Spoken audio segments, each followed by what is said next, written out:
હાય, મારું નામ અવની ભટ્ટ છે.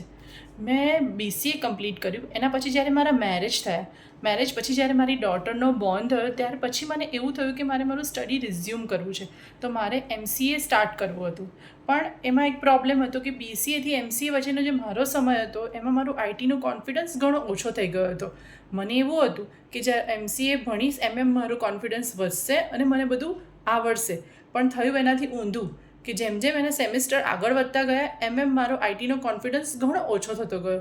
એનું રિઝલ્ટ એવું આવ્યું કે જેવું મારું MCA કમ્પ્લીટ થયું કે મેં મારી આઈટી લાઈન જ છોડી દીધી અને એક બીજી લાઈન જોઈન કરી કે જ્યાંથી મને કોઈ રિવોર્ડ મળ્યો નહીં અને ત્યાં મેં મારા જિંદગીના અમૂલ્ય 3 વર્ષ વેસ્ટ કર્યા.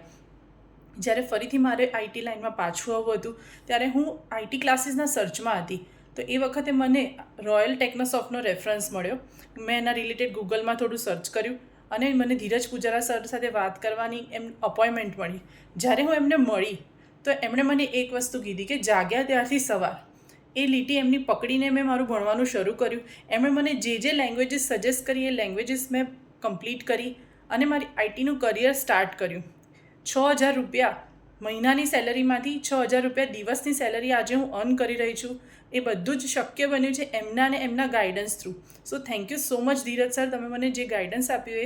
પણ અત્યારના જે સ્ટુડન્ટ્સ છે એ લોકોને મારું એક સજેશન છે કે તમે જ્યારે તમારી કોલેજમાં ભણતા હો ત્યારે જ તમે જો આઈટી ક્લાસીસમાં એડમિશન લેશો તો તમારો કોન્ફિડન્સ ઘણો વધશે અને એ તમને તમારી આગળની જોબમાં ઘણી હેલ્પ થશે.